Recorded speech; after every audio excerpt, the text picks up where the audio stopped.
လမ်ပန်းကိုလူများစုကမြင်းလဲနဲ့ရှီအောင်ဖျားတွေရှိတဲ့မြို့လေးတစ်မြို့လိုပဲသိကြပါတယ်။ဒါပေမဲ့ဒီမြို့မှာတမိုင်းတဘာဝနဲ့မမျှော်လင့်ထားတဲ့ story တွေဘယ်လောက်ထိရှိနေမလဲ။ဒီဖြေကိုချဖို့ရှစ်မှန်ကနေလမ်ပန်းကိုတညိုင်နေရခီလေးထွက်လာခဲ့ပါတယ်။ဒီခီးစင်မှာနာမည်ကြီးတဲ့နေရာတွေကိုလက်ပတ်ယုံမှုဖွင့်တဲ့နေရာတစ်ခုချင်းစီရဲ့နောက်ွယ်မှာရှိတဲ့ story တွေကိုကိုယ်တိုင်တွက်ကြည့်မယ်။ပြီးတော့လမ်းမမှာရှိတဲ့အလားတရားတွေကိုအတူတူခန်းစားကြည့်ရအောင်။ Let's go အရင်ဆုံးဂျပန်ထိုင်တော်မူဖျားကြီးကိုဝင်လဲပါမယ်ကျွန်တော်တို့ဒီဖျားပေါ်မတက်ခင်ပေါ့နော်တစ်ကတ်အရင်ဝယ်ရမယ်ကျွန်တော်တို့ဒီမှာတစ်ကတ်ဝယ်ရပါမယ်ကျွန်တော်တို့ဒီတစ်ကတ်ကလေးပေါ့နော်တယောက်ကိုဘတ်40အသွားပြန်ရှိတယ်ကျွန်တော်တောင်ပေါ်ကိုကိုပိုင်ကားနဲ့တက်လို့မရဘူးပေါ့နော်ကျွန်တော်တို့ဒီမှာရှိတဲ့ကားလေးနဲ့ငါပြီးတော့တက်ရမယ်ပေါ့ကဲအခုတော့ကျွန်တော်တို့ဒီဂျပန်ဖျားကိုရောက်ပြီပေါ့နော်ဂျပန်ဖျားမဝင်ခင်ကျွန်တော်ဒီတမ်ပယ်လေးကိုရင်သွားမယ်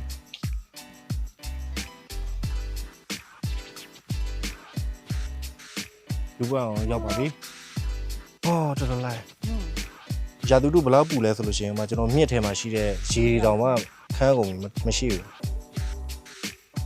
။ကျွန်တော်ဘုရားဝင်ပြီ။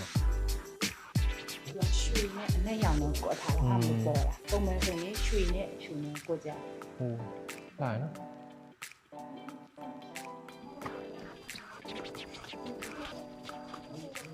အခုကျွန်တော်ရောက်နေတဲ့တမ်ပယ်ကလည်းဒါလမ်းပန်းမှာဆိုလို့ရှိရင်ဒါနာမည်အကြီးဆုံးထဲမှာပါတယ်ပေါ့နော်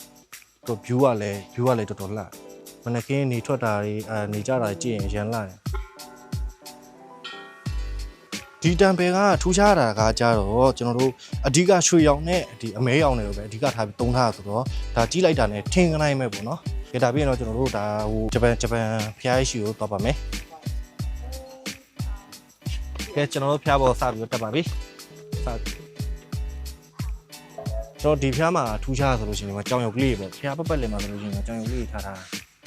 ကျွန်တော်ထင်တာကတော့ဒါဇုံတွဲလေးတွေပေါ့နော်ဇုံတွဲလေးတွေဒီမှာလာပြီးတော့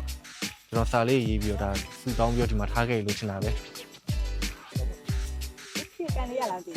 ကဲအခုကတော့ကျွန်တော်တို့ဒီဂျပန်စတိုင်ဒါထိုင်တော်မူရုပ်ပွားတော့ယူလဲပတ်ခဲ့ပြီပေါ့နော်ဒါပြီးလို့ရှိရင်ကျွန်တော်တို့ဒီလမ်ပန်းမြို့ထဲမှာရှိတဲ့ဒါနာမည်ကြီးတဲ့ဒီအထင်ကရနေရာတွေရန်လာတဲ့နေရာတွေရှိကိုကျွန်တော်တို့ဆက်ပြီးတော့သွားမယ်ပေါ့နော်ဆိုတော့လိုက်ခဲ့ပါ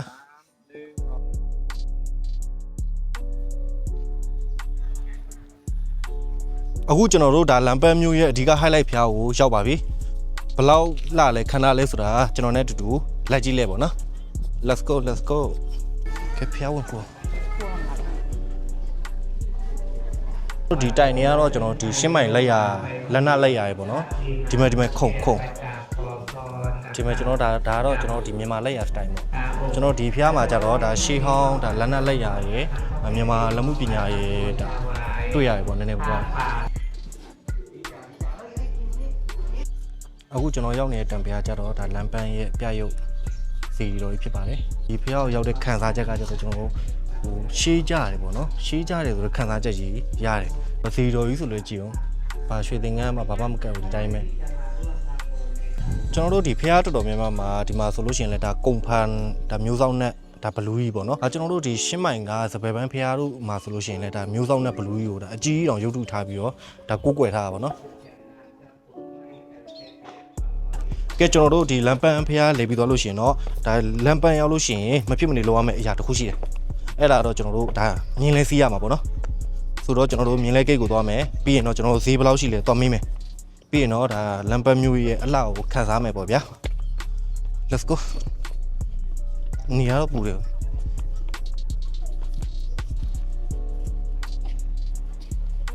အခုကကျွန်တော်တို့ဒီမြင်းလဲစီးမယ်ဆိုလို့ရှိရင်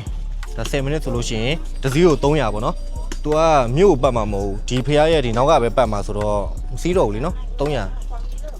ဆိုတော့ကိုကားနဲ့ပဲကိုမြို့ကိုပဲပတ်ပါတော့မယ်ကျွန်တော်တို့လမ်းဘက်မှာရန်အောင်နာမည်ကြီးတဲ့ဒါတခိတ်တစ်ခါကဒါမြန်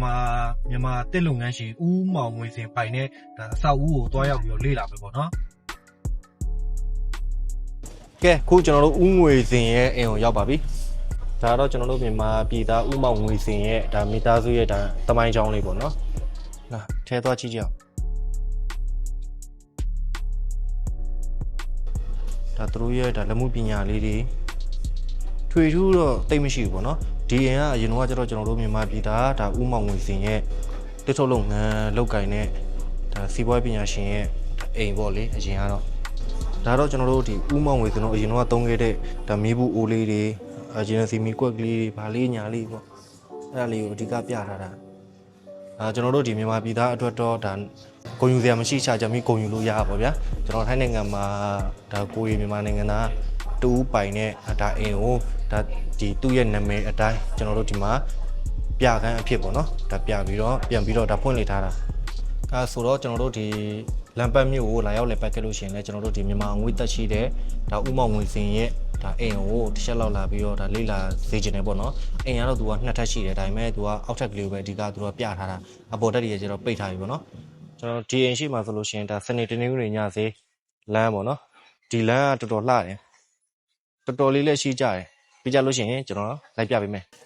အခုဒီညစေးလမ်းမှာဒီထူးခြားတာကပေါ့နော်ဘေးပတ်ဝန်းကျင်တွေဆိုလို့ရှိရင်လည်းကျွန်တော်တစ်သားအိမ်ဟိုဟောင်းဟောင်းနေကြီးပဲဘာဖြစ်လို့လဲဆိုတော့ကျွန်တော်တို့အရင်တော့လမ်းပန်းကတစ်ထုတ်လုပ်ငန်းနဲ့ဒါချမ်းသာလာတဲ့ဒါမျိုးလို့ပြောလို့ရတယ်ပေါ့နော်အဲ့ဒါကြောင့်ကျွန်တော်ဘေးအိမ်နေဆိုလို့ရှိရင်လည်းတစ်သားကြီးပဲဒါပေမဲ့ဟိုဟောင်းနေကုန်ပြီပေါ့ပထမရဲ့ရှင်းမရနေလမ်းပန်းကိုလာလေရတဲ့ခန်းစားချက်လေးခန်းစားချက်ကတော့ကိုနိုင်ငံအလွမ်းပြေပေါ့နော်၆သွားလို့မျိုးပဲဒီမျိုးလေးရဲ့ fight ကကြောက်သွားတယ်သူတို့ဒီမြန်မာနိုင်ငံမှာရှိတဲ့ပေါ့နော်မန္တလေး bike တီးနဲ့တူတယ်ဗျမြင်းလဲလေးတယ်စီလို့ရတယ်အဓိကကတော့အိမ်ပေါ့နော်အိမ်လေးရတသားလေးနဲ့ဆောက်ထားဆိုတော့လေအရင်တော့